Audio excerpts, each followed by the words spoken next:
My sister blamed me for breaking an heirloom and got me sent to boarding school at 12. Years later, she slept with my boyfriend in my bed. Now, at my wedding, I excluded her and she made a live stream defaming me, but I sued her for $50,000 and left them all with no inheritance. I'm 27 years old. I work in digital marketing, and I need to tell this story because I literally got married a few months ago and my wedding ended with my parents and sister getting sued, kicked out of the event, and basically eliminated from my life forever. And the thing is, all of this started way before. Like when I was around 12 years old and my family decided I was the black sheep and my older sister was basically the queen of the universe. I don't know exactly when all this favoritism started, but what I do remember perfectly is that every time something broke in the house, guess who got blamed? Me. Always me. My sister could drop a plate, break an ornament, scratch Dad's car, whatever, and somehow it always ended up being my responsibility. She would cry, say that I had pushed her or distracted her or whatever, and my parents automatically believed her. They never asked for my side, never doubted her, they just assumed I was the problem.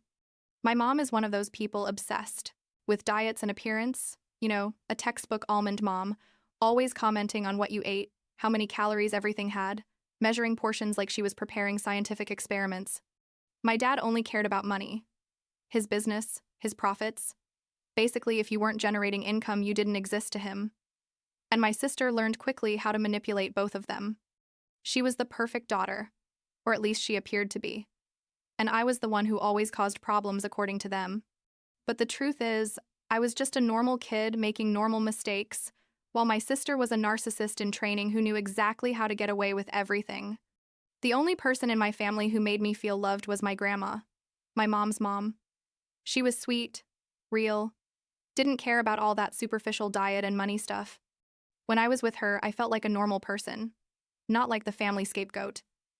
Everything exploded when I was 12. There was a crystal bowl in our house, like a family heirloom that had been passed down through generations, and my sister broke it. I was in my room doing homework when I heard the crash. I ran downstairs, and there she was, standing next to the pieces, crying. My parents came, and before I could say anything, my sister pointed at me and said I had pushed her, that we were fighting, and that I had caused the bowl to fall. Total lie. I wasn't even in the same room. But my parents went crazy, especially my mom because that bowl was from her great-grandmother or something like that. My dad started yelling at me about responsibility and consequences. My mom was crying, saying I had destroyed something irreplaceable. And I tried to explain to them that it wasn't me, but nobody was listening. Literally nobody. My sister kept crying and saying I was lying, and that was enough for them. A week later, they told me they were sending me to boarding school. Boarding school. At 12 years old. Because according to them, I needed discipline and structure, and clearly they couldn't trust me at home. I remember sitting at the dining room table when they told me, and my sister was there, with this little smile she was trying to hide. She knew exactly what she had done and was happy with the result. I tried to defend myself, to explain to them again that I hadn't broken anything, but my dad said something like, "We've made the decision. There's no discussion." And that was it. They sent me to a boarding school 3 hours from home and basically removed me from their lives. I would visit during holidays and some weekends, but I never felt welcome. My sister had my room, my things, all my parents' attention. I was just the problem child who came to visit occasionally.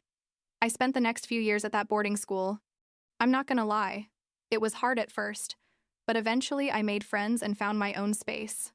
And when it came time to apply to universities, obviously, I wanted to go as far away from my family as possible. But my dad, I said he would only pay for college if I stayed close, in the same city where they lived, because I needed supervision or something like that. Control, basically. He wanted to control me.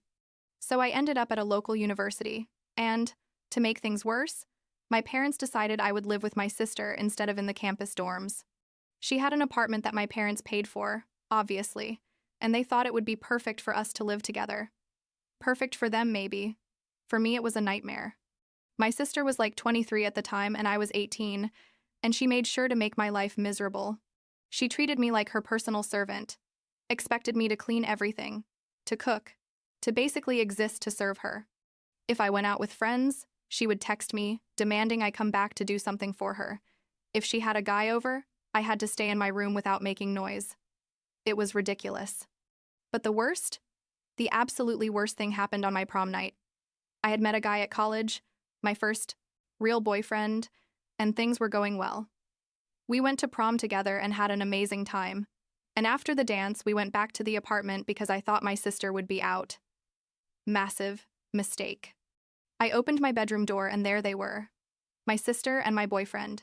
In my bed. Can you believe it? In my freaking bed. I froze in the doorway. Literally. Couldn't process what I was seeing. My boyfriend jumped up and started stuttering excuses, something about being confused and my sister seducing him, but honestly, I didn't want to hear any of it. My sister didn't even look embarrassed. She was just sitting there with the sheets covering her, looking at me like I was the one who had interrupted something important. I screamed at her, told her everything, and she just smiled and said something like, "Well, now you know he prefers real women," as if that made any sense. I got out of there, called a friend, and stayed at her place that night.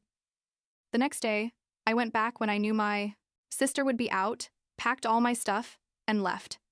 I called my parents to tell them what had happened, hoping for, I don't know, maybe a little support for the first time in my life. But my mom said I was probably exaggerating, that things couldn't be as bad as I was making them out to be. And my dad said leaving the apartment was immature, and I needed to learn to resolve conflicts like an adult. Resolve conflicts. My sister literally slept with my boyfriend in my bed, and I needed to learn to resolve conflicts. That's when I knew I was never going to have their support. That I was always going to be the villain in their story, no matter what happened. So I stopped trying. I moved in with that friend, got a part-time job to help with rent, and basically cut contact with my family. I blocked my sister on everything, responded to my parents' messages with monosyllables when they texted, and focused on finishing college and getting out of that city. I graduated 2 years later, got a job in marketing in a city 5 hours away, and moved without telling anyone except my grandma. She was the only one who supported me, the only one who told me she was proud of me and understood why I needed to leave. I promised her I would keep her in my life and visit her, but the rest of my family was basically eliminated. Like 3 years passed without talking to my parents or my sister.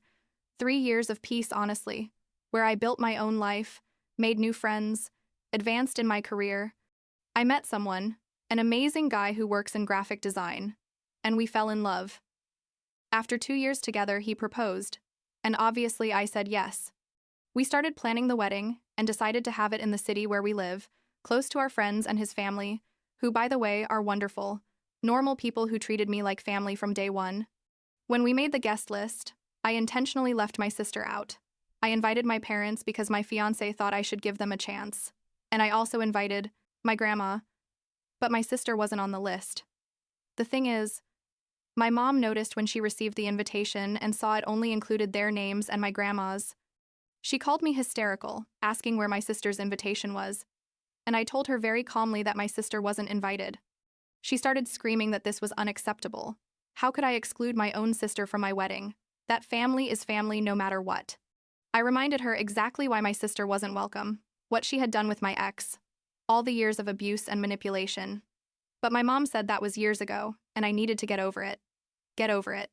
As if it was so easy to get over years of being the scapegoat and then the final betrayal of your sister sleeping with your boyfriend. My dad got into the conversation and basically gave me an ultimatum. Either I invited my sister or they wouldn't come. None of them, including my grandma, because they weren't going to allow her to go if they weren't going. I tried to talk to my grandma directly, but my parents made sure to intercept all my calls and messages. They were basically using her as an emotional hostage to force me to invite my sister. I was furious, completely furious, because once again they were putting my sister above me, choosing her over my happiness. My fiancé told me we didn't need any of them there, that his family was more than enough, and he was right. But I wanted my grandma there. She was the only person in my family I cared about. Then I had an idea. An idea probably a little vindictive, but it felt perfect in the moment. I remembered my dad had a sister, my aunt, who he had cut ties with years ago.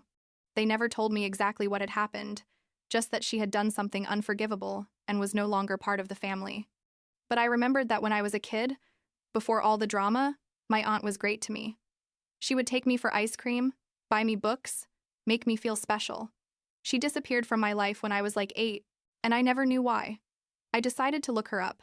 I found her information on social media, sent her a message explaining who I was and asking if she'd like to reconnect. To my surprise, she responded immediately. We agreed to meet for coffee, and when we met, it was like no time had passed. She was excited to see me, told me she had always thought about me and had tried to contact me several times, but my parents blocked everything. I told her about the situation with my wedding, and she laughed.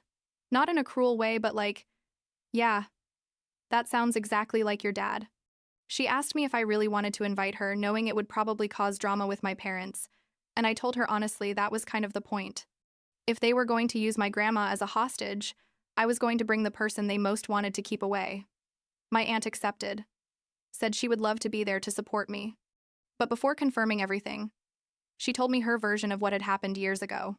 Turns out, my parents had invented a complete story about her stealing money from my dad's business and talking bad about my mom behind their backs. None of that was true. The reality was that my aunt had questioned some shady financial practices in my dad's business, things that were legally gray, and he couldn't handle someone challenging him. So he cut her out of his life, convinced my grandma that my aunt was a thief and manipulator, and basically made the whole family hate her. My aunt had tried to defend herself, but nobody would listen. Just like when I tried to explain I hadn't broken the crystal bowl. It was the same pattern. My parents would find someone they couldn't control, invent a narrative that made them look like victims, and eliminate that person from their lives. It made me so angry to hear that, but it also made me feel validated. I wasn't crazy. I wasn't exaggerating. My family really was as toxic as I thought. I promised my aunt we were going to fix this, that we were going to tell my grandma the truth, and that she was going to be at my wedding no matter what my parents said. I sent my aunt the invitation officially, and also hired extra security for the wedding, because I knew my parents would probably try to cause a scene. My mother-in-law, who's a sweetheart, helped me coordinate everything and made sure there was a plan for any drama. My sister-in-law was also amazing. She was the one who helped me prepare classy responses for any ugly comments that might come up. Basically, I surrounded myself with my chosen family, the people who really supported me and prepared for the worst. The wedding day arrived, and I was nervous but also excited. The ceremony was in a beautiful garden, everything decorated with white and gold flowers, exactly like I had dreamed. My parents arrived on time. Of course, they couldn't risk looking bad in front of other guests. My sister wasn't with them. I assume they told her to stay home, or maybe she decided not to come out of pride. My grandma arrived with them, and when she saw me, she started crying, hugged me, and told me how beautiful I looked. That moment made everything worth it, regardless of the drama that would come later. The ceremony was perfect. My now husband and I exchanged vows. We wrote ourselves. I cried a little. He cried a little. It was everything I wanted it to be. But then came the reception, and that's when things got interesting. My aunt arrived right when we were taking family photos. I saw my dad's face when he saw her, and it was, I don't know how to describe it, like he had seen a ghost. He turned red, his hands started shaking, and for a second, I thought he was going to have a heart attack.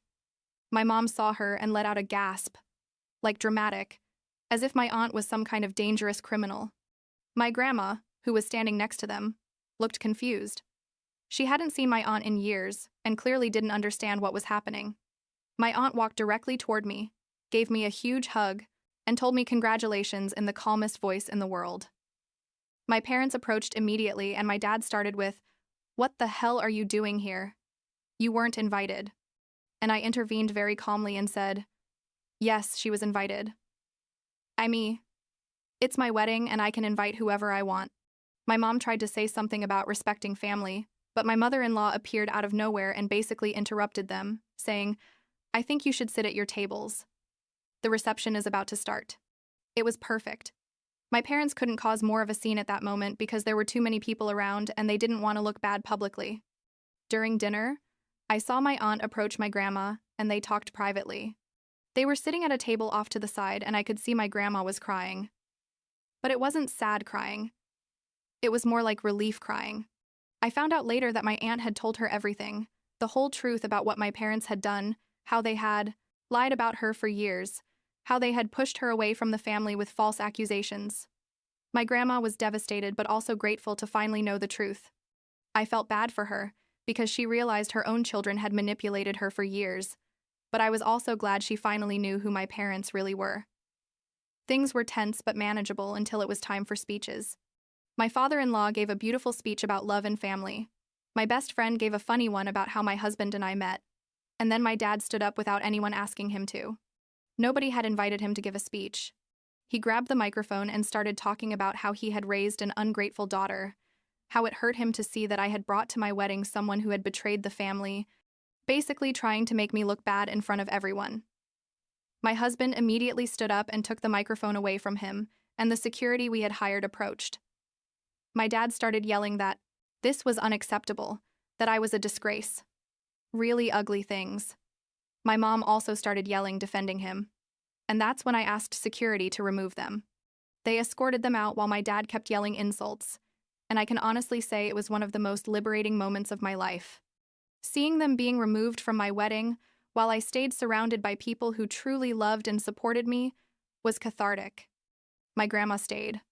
I told security she could stay if she wanted, and she chose to stay with me. The rest of the reception was amazing. We danced, ate cake. My aunt and I took pictures together. My grandma told me she was proud of me for standing up for myself. It was the best night of my life.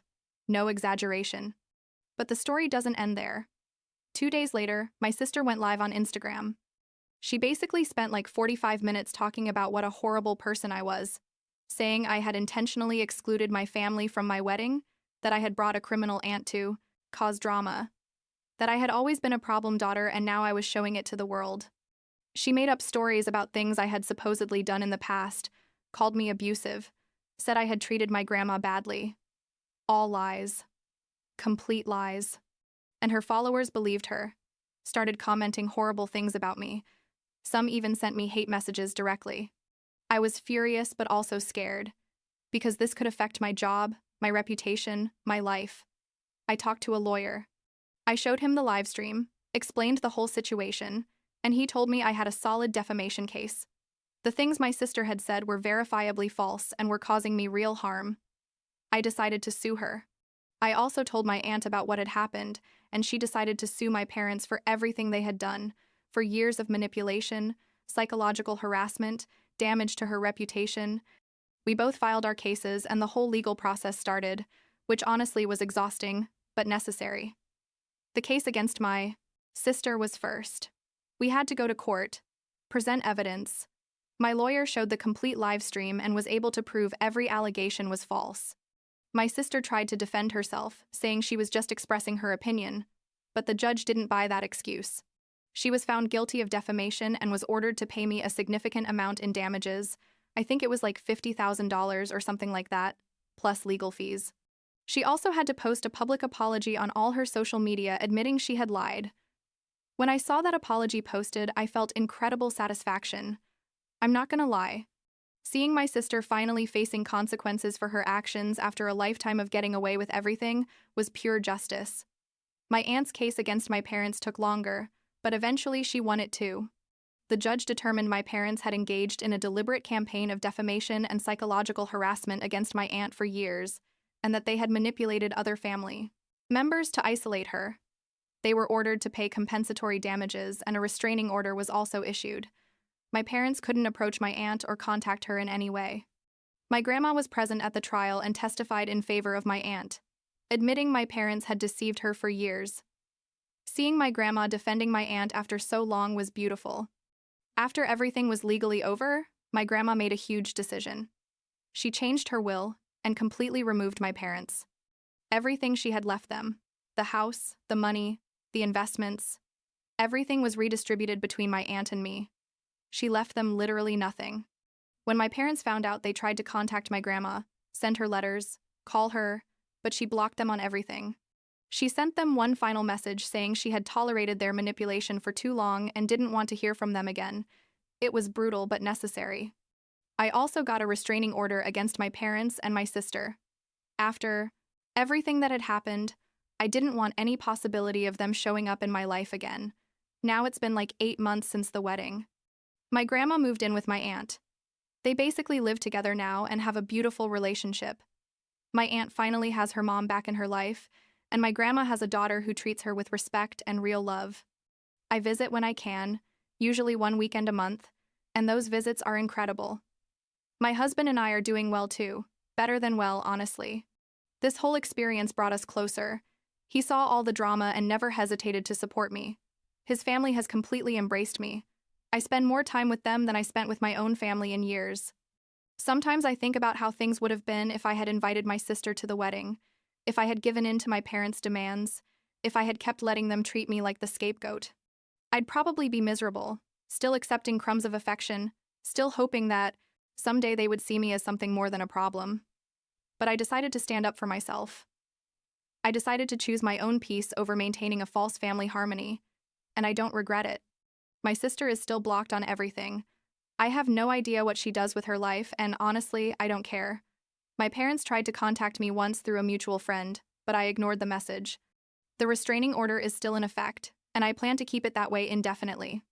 Last week, my grandma called me to tell me she's thinking about selling her big house and buying something smaller with my aunt, something more manageable for both of them.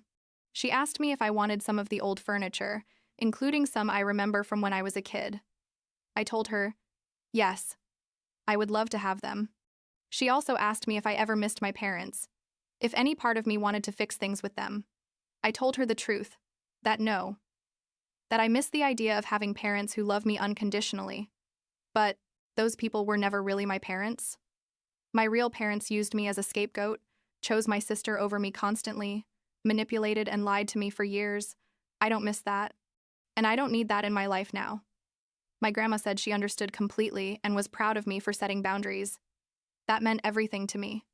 I guess the lesson here, if there is one, is that family isn't just blood. Family is the people who choose you, who support you, who are there when things get tough.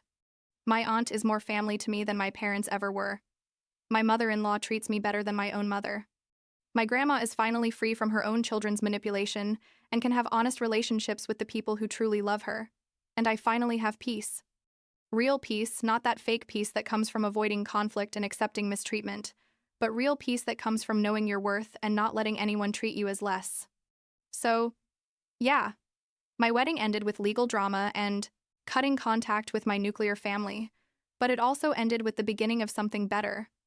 A life where I'm not the scapegoat, where my achievements are celebrated, where my voice matters, and that's worth more than any dysfunctional family relationship I could have tried to maintain.